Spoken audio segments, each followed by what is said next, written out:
मुश्किलों से भाग जाना आसान होता है, मुश्किलों से भाग जाना आसान होता है।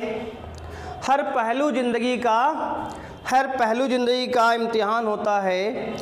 डरने वालों को मिलता नहीं कुछ भी ज़िंदगी में, डरने वालों को मिलता नहीं कुछ भी ज़िंदगी में, लड़ने वालों को कदमों में जहान होता है। हेलो बच्चों, कैसे हो आप लोग। आज हम लोग बात करेंगे क्लास 12th फिजिक्स का टॉपिक है हमारा कूलॉम्स लॉ, जो कि बहुत इम्पॉर्टेंट है, बोर्ड एग्जाम में आने वाला टॉपिक है। तो आज हम लोग बात करेंगे बच्चों कूलॉम्स लॉ की। तो आइए बच्चों स्टार्ट करते हैं कूलॉम्स लॉ।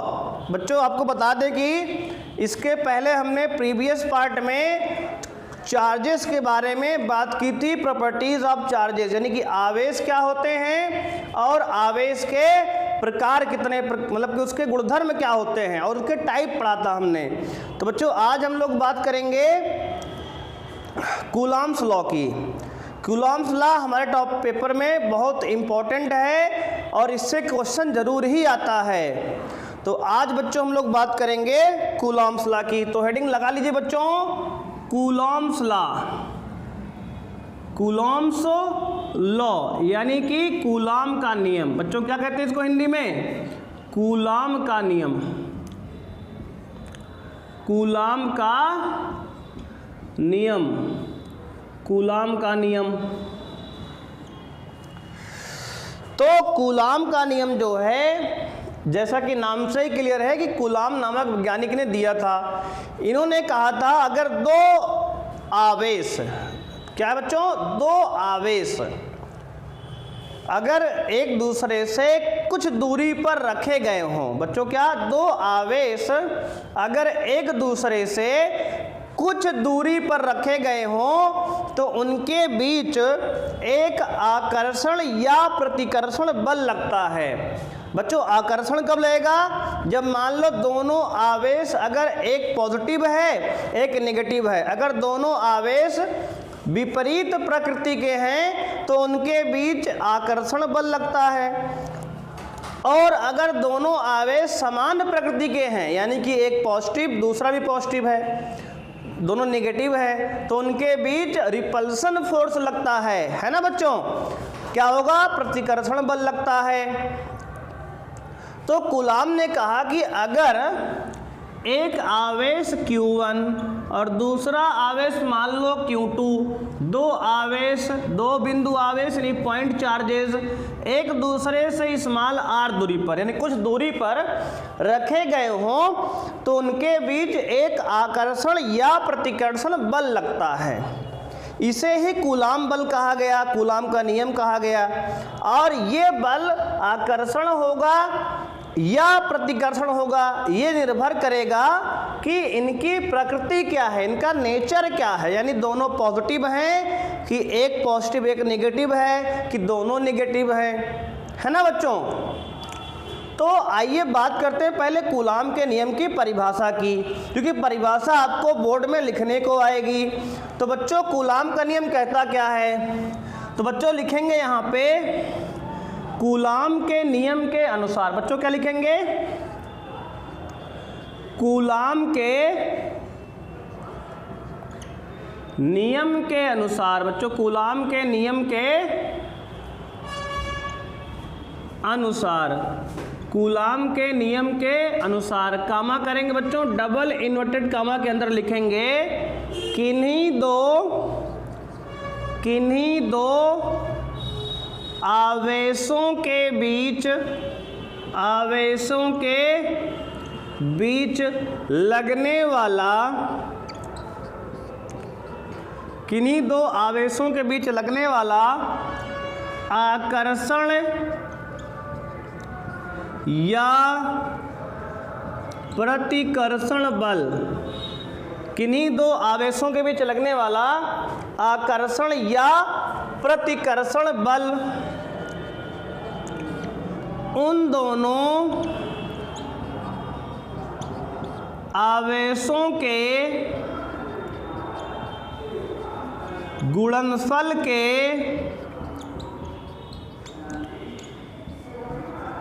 अनुक्रमानुपाती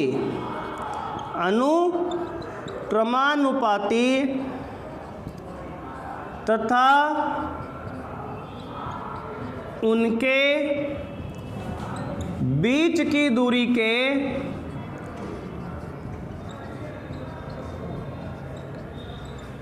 वर्ग के व्युत्क्रमानुपाती होता है।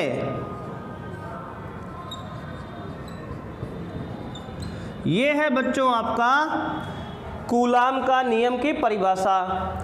तो बच्चों ध्यान देंगे, कूलाम का नियम के अनुसार क्या होता है, किन्हीं भी दो आवेशों के बीच लगने वाला आकर्षण या प्रतिकर्षण बल, बच्चों ध्यान देंगे, किन्हीं भी दो आवेशों के बीच लगने वाला आकर्षण या प्रतिकर्षण बल उन दोनों आवेशों के गुणनफल के अनुक्रमानुपाती और उनके बीच की दूरी के व्युत्क्रमानुपाती होता है। ये कूलाम की डिफिनीशन है, यानी परिभाषा है, जो कि आपको याद होनी चाहिए। आपको एग्जाम में लिखने को ये आएगा डायरेक्ट, है ना बच्चों।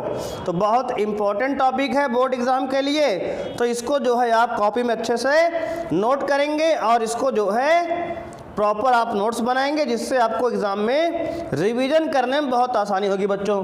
तो आइए बच्चों देखते हैं आगे। अब इसमें इसके फार्मूले का निगमन कैसे होता है, डेरिवेशन कैसे होता है, तो डालेंगे बच्चों। इसके बाद ये तो डिफिनीशन हो गई, यानी कि ये परिभाषा हो गई आपकी। अब बच्चों क्या करेंगे, हम डालेंगे निगमन, यानी कि डेरिवेशन फार्मूले का क्या होता है, डेरिवेशन। बच्चों डालेंगे डेरिवेशन क्या होता है। तो अब डेरिवेशन में कहता है कि मान लेते हैं बच्चों, क्या करते हैं, मान लेते हैं कि दो आवेश Q1 और Q2 बिंदु A व बिंदु B पर रखे हैं। दो आवेश क्या है, Q1 और Q2 बिंदु A व बिंदु B पर क्या है बच्चों, रखे हैं। तो लिखेंगे बच्चों इसमें ऐसे लिखेंगे, माना दो बिंदु आवेश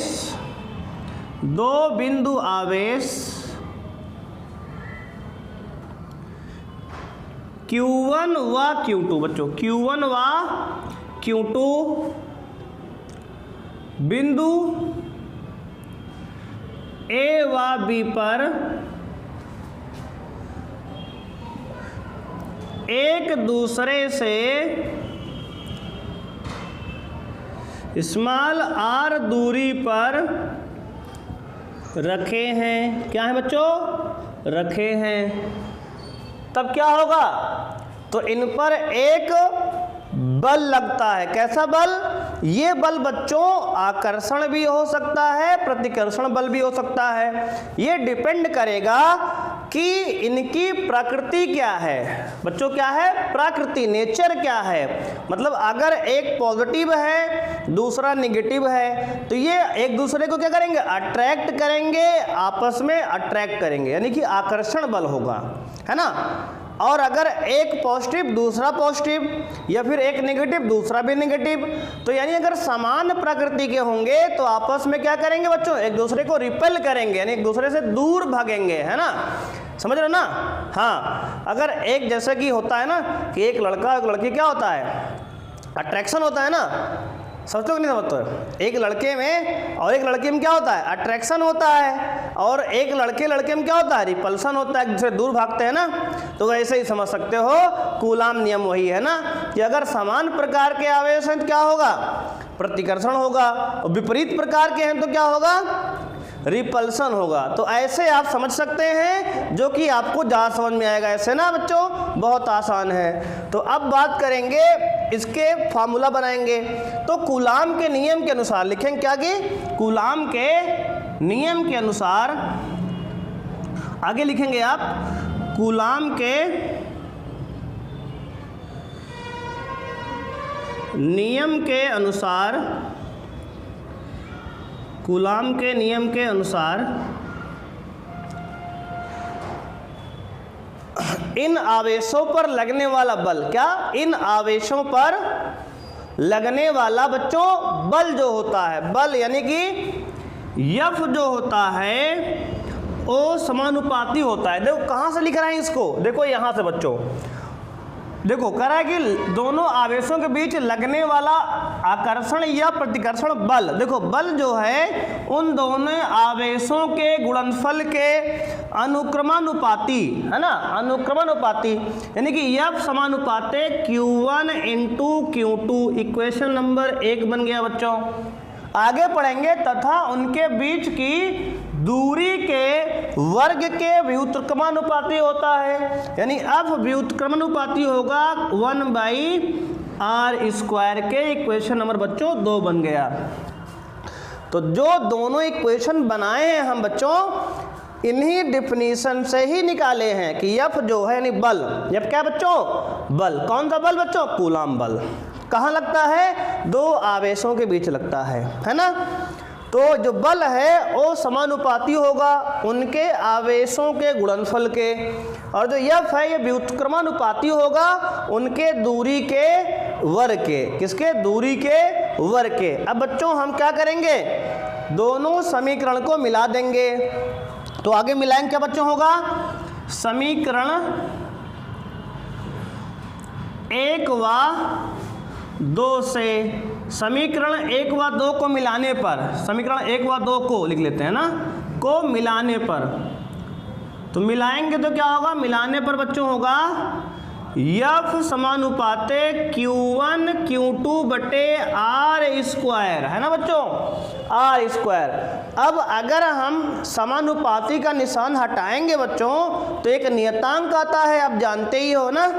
तो नियतांक आएगा F बराबर K Q1 Q2 बटे r², क्या बच्चों, F बराबर K Q1 Q2 बटे r²। और बच्चों न्यूटन ने K का मान क्या बताया, वायु या फिर निर्वात, मतलब अगर माध्यम, अगर दोनों आवेश हवा में रखा है या फिर बच्चों कहाँ रखा है, निर्वात में रखा है, बिना किसी मीडियम में, तो उसमें कूलाम ने बताया कि अगर दोनों आवेश वायु या निर्वात में रखा है तो K का मान 1/4 पाई एप्सिलॉन नॉट होता है। तो लिखेंगे बच्चों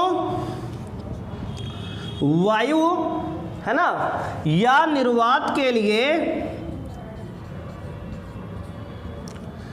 लिए वायु या निर्वात के लिए बच्चों K की वैल्यू जो होती है 1/4 पाई एप्सिलॉन नॉट होती है बच्चों। क्या होती है, शायद नीचे दिख नहीं रहा बच्चों, तो इसको हम थोड़ा ऊपर लिख देते हैं।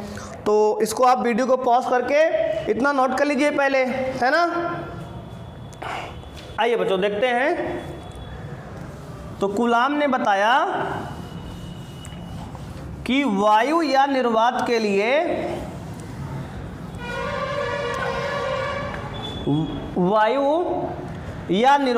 बच्चों वायु या निर्वात के लिए K का जो मान होता है 1/4 पाई एप्सिलॉन नॉट होता है। कितना, 1/4 पाई एप्सिलॉन नॉट होता है।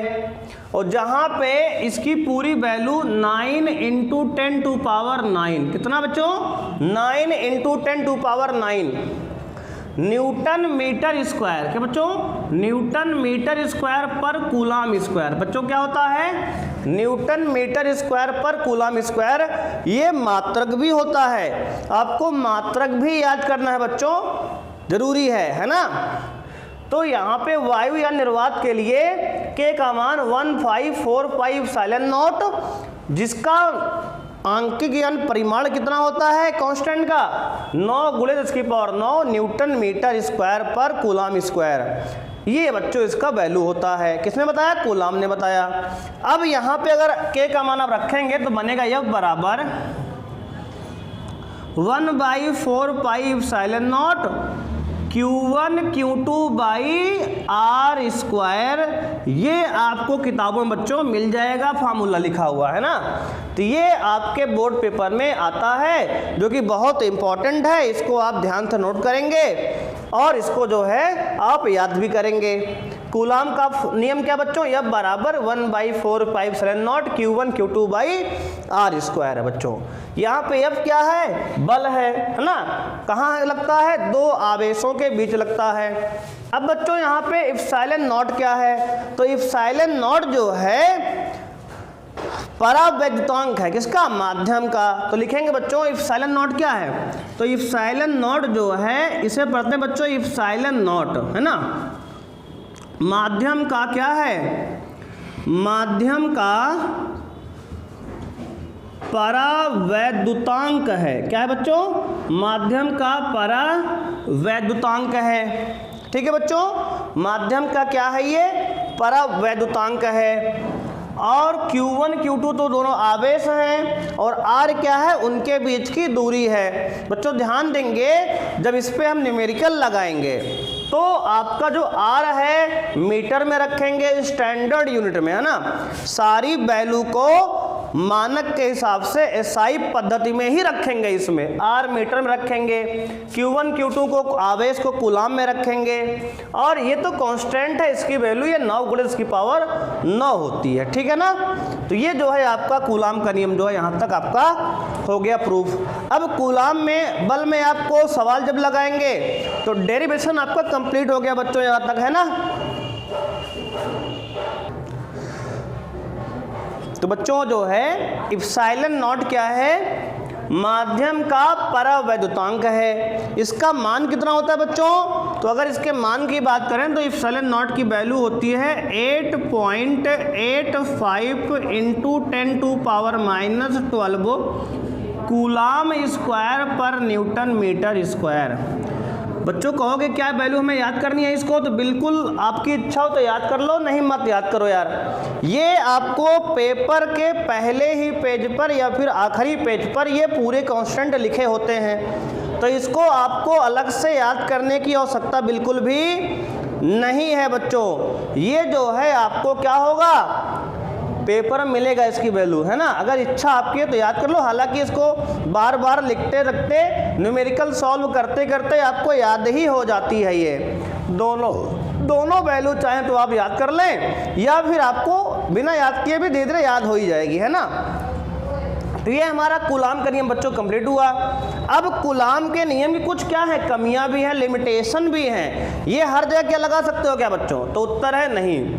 इसको हर जगह हम बिल्कुल नहीं लगा सकते, है ना बच्चों, हर जगह तो लगा ही नहीं सकते यार, है ना। हर चीज को कुछ ना कुछ कमियां होती है, लिमिटेशन ना। तो वैसे भी कूलाम के नियम में भी कुछ कमियां हैं।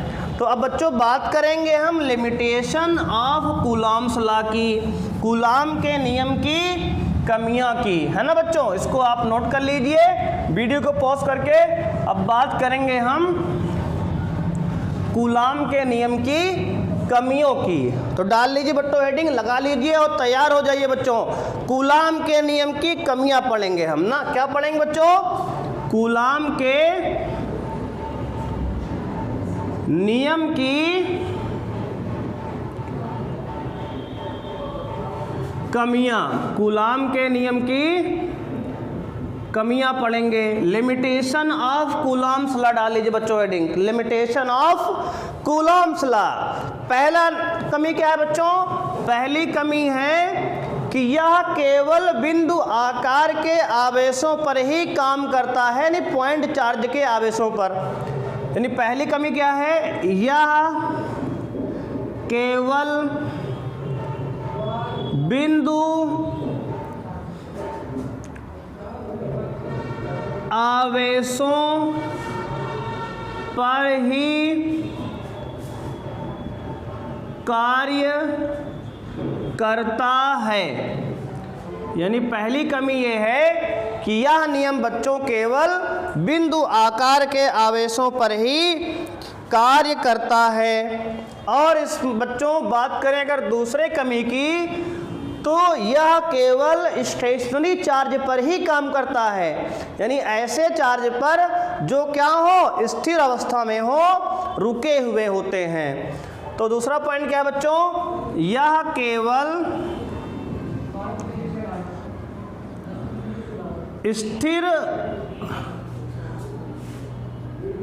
आवेशों के लिए या स्थिर आवेशों पर ही कार्य करता है। बच्चों कहाँ काम करता है बच्चों? यह केवल स्थिर आवेशों पर ही काम करता है। और बच्चों तीसरा कमी क्या है बच्चों इसकी? तो बच्चों तीसरी कमी ये है कि अगर इनके बीच की दूरी का मान बहुत ज़्यादा है तब भी ये नहीं काम करेगा। यानी कि इनके बीच की दूरी जो है 10 की पावर -15 मीटर से अगर कम है तब तो ठीक है। यानी यह केवल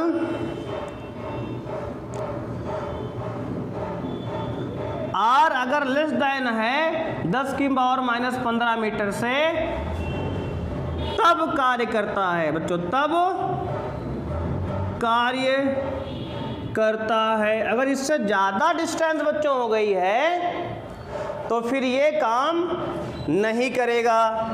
तो ये कुछ कमियां हैं बच्चों किसके? कूलाम्स के नियम की, है ना बच्चों। इसको आप ध्यान देंगे, कूलाम्स के नियम की कुछ क्या हैं ये कमियां हैं। इसी के साथ जो है हमारा कूलाम्स के नियम का टॉपिक जो है समाप्त होता है।